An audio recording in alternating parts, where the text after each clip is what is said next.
ये 30 पन्ने, 30 पेजेस, 30 सफे मैं लिख के जा रहा हूं, मेरी किताब के साथ छपवा देना 30 साल बाद। उन्हें पता था कि अगर मैंने बता दिया बहुत लोग मेरी कब्र खोद डालेंगे।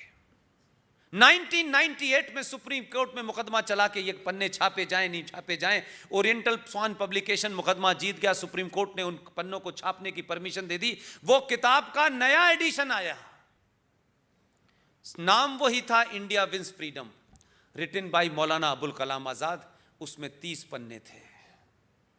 लेकिन आपको दाद देनी होगी दरबारियों की, उस पार्टी के लोगों की दाद देनी होगी आपको। गजम मिशन के लोग हैं। किताब आई, मार्केट से गायब हो गई, मिल नहीं रही। लेकिन मेरी भी ट्रेनिंग वहां हुई है जहां किताब सबसे पहले मिल जाती है। मेरे पास वो किताब है, 30 पन्नों को मैंने पढ़ लिया है। उस 30 पन्नों का जिस्ट ये है, मौलाना आजाद अपने जीते जी नहीं कह सकता था ये मक्कार आदमी है, क्योंकि सत्ता पे भी बैठ करके आज के हिंदुस्तान को, जो आप सूरत देख रहे हैं शाहीन बाग में, इन लोगों को बचाना था। उसने लिखा है, Jinnah was right, Nehru was wrong. It was Nehru who want partition, not Jinnah. यह देश उस आदमी की बनाई शिक्षा को 70 साल से पढ़ रहा है। उसी आदमी ने नूरुल इस्लाम अलीगढ़ मुस्लिम यूनिवर्सिटी के प्रोफेसर इरफान हबीब रोमिला थापर ऐसे जोकरों को चुना। उन्होंने भारत का इतिहास लिखा है। उस इतिहास में क्या क्या लिखा है वो आप सबने पढ़ा है। इसलिए महाराणा प्रताप महान नहीं है, अकबर महान है। और कमाल के लोग हैं। आपसे नफरत इतनी ज्यादा है इन लोगों की, मुसलमानों की। मैं ये बात इसलिए खुले शब्दों में कहता हूं कि 70 साल बाद ये मौका मिला है, इसलिए मैं इसे मिस नहीं करना चाहता। क्या आप सोचिए कि वो ये कहते हैं कि ये जो कमेटियां बनाई गई थी, मुसलमानों को अकबर द ग्रेट को ग्रेट कहने की प्लेजर क्या है, ये बताएं मुझे। ये समझ में आया कभी आपकी कि नहीं आया? अगर आज के दौर में कोई, आज के दौर में अकबर जैसा कोई आ जाए और ये वो कहे, जो इस्लाम का मानने वाला हो, जो मोहम्मद साहब को मानता हो, कुरान को मानता हो, यकायक एक दिन कहे कि इधर रख दो साइड में, मैं आज से एक नया धर्म शुरू कर रहा हूं, उस मजहब का नाम है दीन इलाही। मुझे सच बताइएगा, आज का मुसलमान उसके साथ क्या करता? क्या उसे ग्रेट कहता है जिसने इस्लाम को रख दिया किनारे और एक नया मजहब शुरू किया, कहा दीन इलाही? लेकिन सैडिस्ट प्लेजर दूसरी है मुसलमानों की। अकबर के घर में एक हिंदू महिला उसकी बीवी थी, वो अकबर के घर में थी। ये सैडिस्ट प्लेजर है। जिस अकबर को नॉर्मल सर्कमस्टांसेस में कभी बड़ा नहीं कह सकते थे, वो अकबर द ग्रेट है, जिसने इस्लाम को किनारे करके एक धर्म चलाया। वो धर्म भी समाप्त हो गया। इसलिए महाराणा प्रताप ग्रेट नहीं होंगे। इसलिए आजाद भारत में एक फिल्म बनी, मुगले आजम। ऐसा लग रहा था कि जने कौन महान आत्माओं को ग्लोरीफाई किया जा रहा है। इसलिए हमारे देश में हर आदमी ने इस देश की संस्कृति, सभ्यता को चोट पहुंचाने वाली ताकतों को कैसे मजबूत और ग्लोरीफाई किया। इतिहास क्या लिखा, फिल्में क्या बनी, कैसे डायलॉग बने, किस तरीके की चीज़ें बाहर निकल के आई, क्या दिल्ली यूनिवर्सिटी में पढ़ाया जा रहा है, क्या BHU में पढ़ाया जा रहा है, कैसे दिल्ली के अंदर कई सारी यूनिवर्सिटी जो है रातों रात देश विरोधी हो जाए। ये तमाम सारी चीज़ें एक एजेंडे के तहत चली है। मैं इस बात से खुश हूँ। मैं उस नामर्दूद, बेहया, बदतमीज़, उस रेपिस्ट, उस लूटर का नाम नहीं लेना चाहता जिसके नाम से आपका शहर जाना जाता है।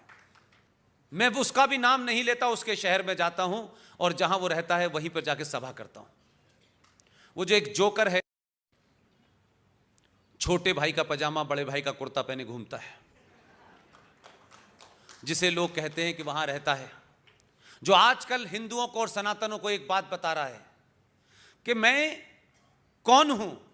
चिल्ला चिल्ला के कहता है कि 800 साल हमारे पूर्वजों ने हिंदुओं तुम्हारे ऊपर हुकूमत की है। मुझे लगा कम से कम एक सही आदमी है जो सोए हुए हिंदू को मैं नहीं बता पा रहा वो बता रहा है। अब बार बार 800 साल का हवाला है, 800 साल का, लेकिन ये 800 साल का हवाला उसे सिर्फ 6 साल में ही देना पड़ रहा है। अभी तो 6 साल हुए हैं, 800 साल तो बहुत दूर है। 806 साल के अंदर तुम्हें अपने पूर्वजों का भी ध्यान आ गया। सनातनियों को बार बार मत बताओ कि तुमने कितने साल हमारे ऊपर जुल्म ज्यादती की है। अभी तो सनातनियों में सिर्फ 5% लोगों ने सनातन होने की कसम खाई है। अगर ये पूरा राष्ट्र सनातनी हो गया, 800 साल इतिहास में 8 मिनट के बराबर लगेंगे, ध्यान रखना। उस शहर का भी नाम नहीं लेता मैं, इसलिए सरकार वही करती है जो समाज चाहता है। आप चाहिए तो आप उसकी चाहत तो पैदा करिए अपने अंदर। 130 करोड़ में से 90 करोड़ लोग सिर्फ इस बात के लिए मांग करें ताकि उससे सोच पैदा हो, दुनिया को पता चले सनातन के लोग वापस लौट रहे हैं। इसीलिए पूरा यूरोप, पूरी दुनिया आपके बारे में जो राय बना रही है वो आपको गलतफहमी है कि इन दो लोगों की वजह से बना रही है। ये उसके एक अंश हैं। बार बार पूरा यूरोप कहता है 21वीं सदी भारत की होगी। ऐसा ही नहीं कह रहा है 21वीं सदी भारत की होगी। जो लोग कह रहे हैं उन्होंने आपकी सदी होने से पहले आपके हाथ में एक छोटा सा हथियार पकड़ा दिया है।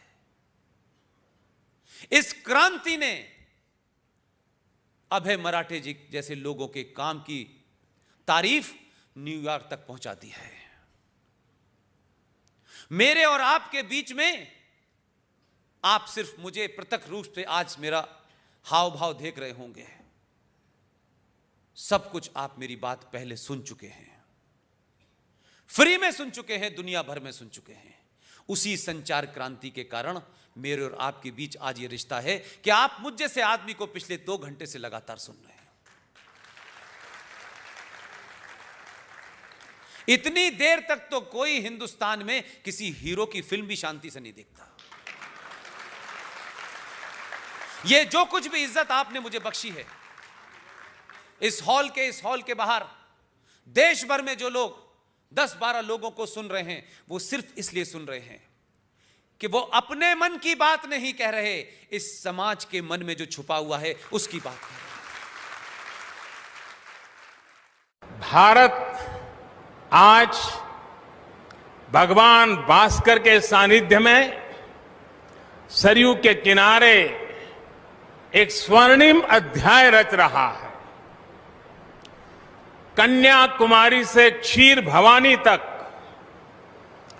कोटेश्वर से कामाख्या तक, जगन्नाथ से केदारनाथ तक, सोमनाथ से काशी विश्वनाथ तक, समेत शिखर से श्रवण बेलगोला तक, बोध गया से सारनाथ तक, अमृतसर साहब से पटना साहिब तक, अंडमान से अजमेर तक, लक्षद्वीप से लेह तक, आज पूरा भारत राममय है।